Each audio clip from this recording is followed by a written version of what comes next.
Continuando con la formación, ahora veremos la gestión de residuos sólidos. Bien, cuando gestionamos los residuos sólidos es importante la correcta segregación. La segregación es la separación de los residuos en función al tipo. Bien, al respecto hay una norma técnica en el Perú que establece cuáles son los colores de los tachos y qué tipo de residuos se debe disponer en cada uno de los tachos. Por lo tanto, cuando nosotros gestionamos el residuo sólido, en principio necesitamos hacer uso de los tachos conforme los códigos de colores. Es más, estos tachos deben contar con una identificación que indica el tipo de residuo que debemos disponer en cada uno de ellos. Esto con el objetivo de no mezclar los diferentes tipos de residuo y la intención es que cierto tipo de residuos puedan ser reaprovechados fácilmente, por ejemplo, los metales, los plásticos, y otros como por ejemplo el papel o cartón que pueden pasar a un proceso de reciclaje. Bien, ahora, el lugar de almacenamiento de estos residuos sólidos, es decir, donde están ubicados los contenedores, deben ser lugares limpios que estén techados para evitar la introducción de lluvias o precipitaciones, cuestión de que se evite la generación de lixiviados y además deberían ser ambientes ventilados. Bien, ahora bien, cuando gestionamos estos residuos hay que evitar el rebose de los materiales, ¿no? O los derrames también de estos residuos hacia el ambiente para evitar lixiviados. Además, siempre que nosotros gestionemos residuos sólidos, hay que llevar un inventario, un registro interno de la cantidad de los residuos que se vaya generando. Esto puede ser por semana, por día, en función a la frecuencia con la cual entregamos los residuos, ya sea al municipio o en todo caso a un operador de residuos sólidos. Bien, para conocer cuáles son los tachos y qué colores, qué tipos de residuos, los vemos en pantalla, ¿verdad? En azul disponemos papeles y cartones, en el blanco disponemos los plásticos, ojo, los plásticos de tipo PET, ¿bien? Poliestireno, cuestión de que puedan ser reaprovechados. Aquí estamos hablando las botellas de plástico, por ejemplo. Aquí no se dispone las bolsas plásticas que nos brindan, por ejemplo, para por ejemplo, para algún producto, tales como el pan, ¿no? Esa bolsa plástica no ingresa a este tipo de residuos toda vez que no son reaprovechables. Solo los plásticos duros, tales como las botellas. Luego, dentro de este tacho de color amarillo se disponen los metales. En los orgánicos se disponen aquellos materiales tales como maderas, también podemos tener aquí hojarascas, frutas, verduras, ¿verdad? Que vamos a reaprovecharlos a través de un proceso, por ejemplo, llamado compostaje. Bien, luego en el tacho de color plomo se disponen los vidrios y en los tachos de color rojo los residuos del tipo peligroso. Bien, en el tacho de color negro se disponen los no reaprovechables. En los no reaprovechables van, por ejemplo, las bolsas plásticas delgadas. También irán, por ejemplo, los residuos del sanitario, por ejemplo, los papeles higiénicos y usados, ¿verdad? Y luego en los peligrosos vamos a disponer aquellos materiales que sean productos peligrosos o envases de materiales peligrosos, sustancias peligrosas, productos químicos, o aquel material que haya entrado en contacto con productos, residuos o materiales peligrosos o productos químicos, tales como por ejemplo algunos trapos que vayamos a usar para limpieza de algún hidrocarburo, algún solvente orgánico o en todo caso algún producto químico. ¿Ok? Todos ellos van dentro de los productos o de los residuos peligrosos. Bien, ahora, el manejo de los residuos peligrosos dentro de las instalaciones tiene que hacerse conforme la MSDS de dicho producto químico. Bien, y para ello necesitaremos hacer uso de los equipos de protección personal que indica la hoja de datos de seguridad. Además, el almacén de estos productos o de estos residuos peligrosos debe hacerse en un lugar señalizado, delimitado, ventilado y además el piso o la superficie debe ser impermeabilizada. Cuando sea necesario, además, cuando ocurran o hay potencial de derrame, necesitaremos una bandeja de contención de una capacidad de 110%, es decir, 10% adicional de margen en caso se produzca un derrame.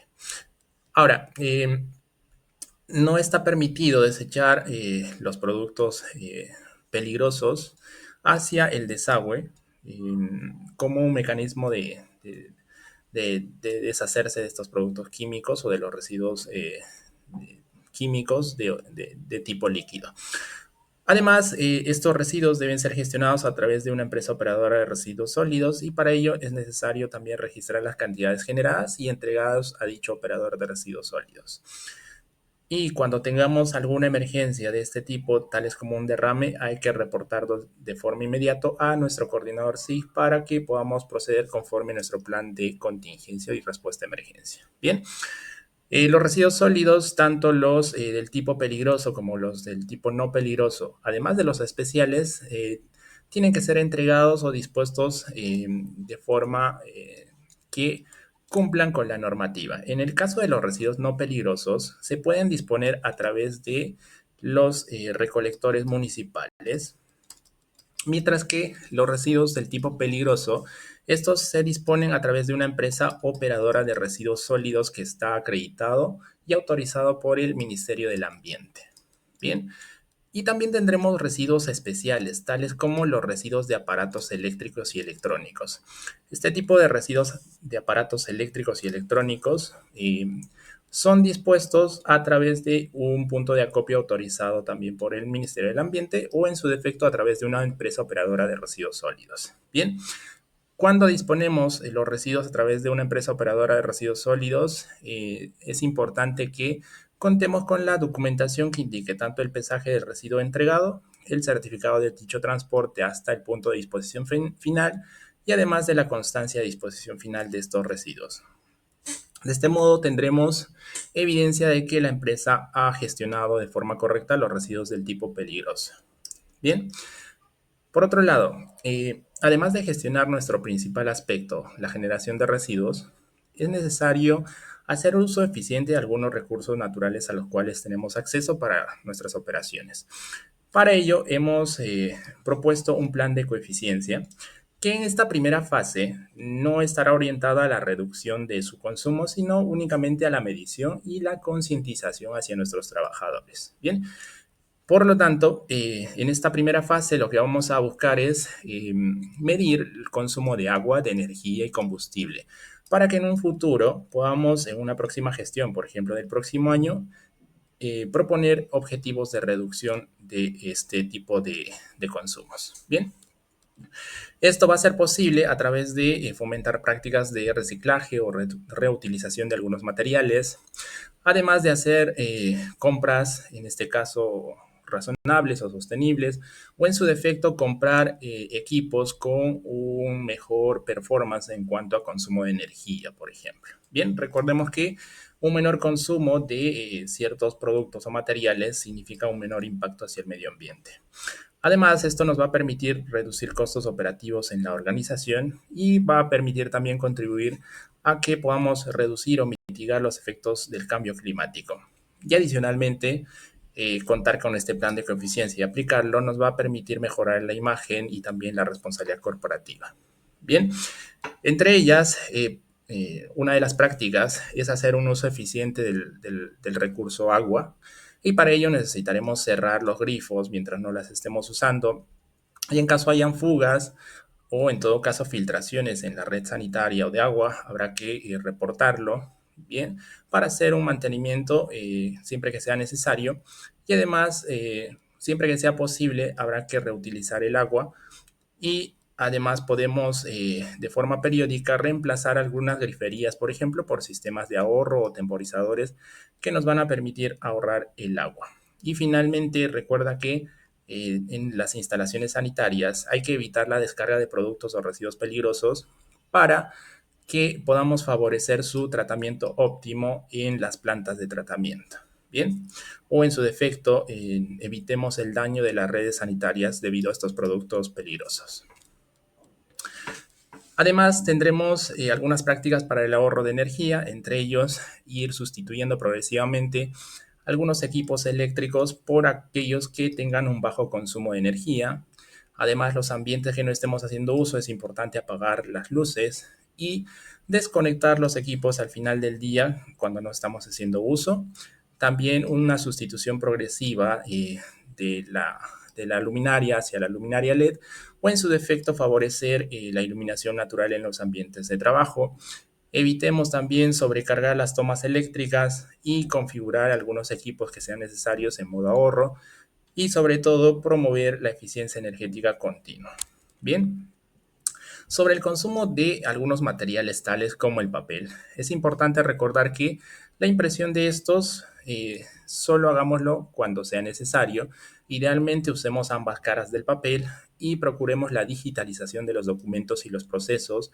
Al respecto, tenemos sistemas, por ejemplo, ERP a través de Odoo, que nos van a permitir hacer efectivo estas medidas. Reutilicemos también carpetas, sobres, todos aquellos materiales que puedan ser reutilizables y evitemos consumos innecesarios y hagamos el mantenimiento de vehículos para evitar, por ejemplo, la generación de emisiones a través del tubo de escape. Bien, finalmente, puede ocurrir dentro de nuestras actividades una emergencia una emergencia ambiental, ¿bien? Por lo tanto, necesitamos mecanismos para responder a estas emergencias. Al respecto, contamos con un plan de contingencia y respuesta a emergencias que nos van a permitir gestionar este tipo de eventos que van a ser imprevistos y que no están planificados, ¿no? Tales como los derrames, la ocurrencia de un incendio, las fugas químicas, ¿bien? Que van a ser necesario que dentro de la organización establezcamos acciones inmediatas y coordinadas para responder a dichas emergencias. Esta emergencia podría causar daños tanto a las personas, a nuestros procesos o en su defecto incluso a los ecosistemas cercanos. Por lo tanto, las emergencias deben ser reportadas y gestionadas de manera inmediata. Y además, todos nosotros como trabajadores debemos saber cómo actuar ante las emergencias que se puedan presentar en nuestras instalaciones. Bien, entonces es importante que puedas conocer este plan de respuesta a emergencias, específicamente el capítulo que está relacionado sobre los protocolos de actuación. Bien, ahí en los protocolos de actuación tenemos que hacer en caso de sismos, incendios, derrames, fugas. Entonces, conoce estos protocolos de qué hacer antes, durante y después de ese tipo de emergencias. Bien, una emergencia potencial es la ocurrencia de derrames.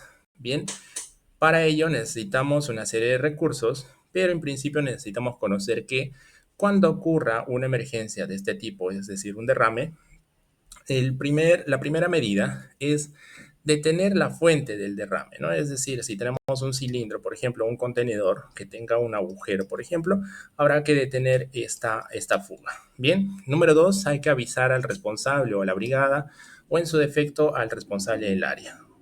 Luego, evitemos exponernos directamente al peligro. Para ello es necesario hacer uso de equipos de protección personal y hay que contener el derrame, esto con el kit antiderrame, bien, en este caso con absorbedores, por ejemplo, y luego señalizaremos y aislaremos la zona para su limpieza posterior. Bien, y hay que reportar también la ocurrencia de una emergencia ambiental, en este caso a nuestro coordinador SIG. Cuestión de que podamos tener registros de lo actuado cuando ocurrió una emergencia. Bien, además es importante prevenir que ocurran este tipo de emergencias, por lo tanto es importante mantener orden y limpieza en las áreas de trabajo, revisar e inspeccionar de manera periódica los equipos y los contenedores de productos químicos, y evitar la acumulación de algunos residuos y materiales inflamables. Y luego también es importante cumplir con los procedimientos de almacenamiento y manejo de los residuos o los productos peligrosos. Bien, siempre que hagamos simulacros es importante participar de dichos simulacros para conocer cómo actuar ante una emergencia y importantísimo el conocer nuestro plan de respuesta a emergencias, específicamente los protocolos de actuación.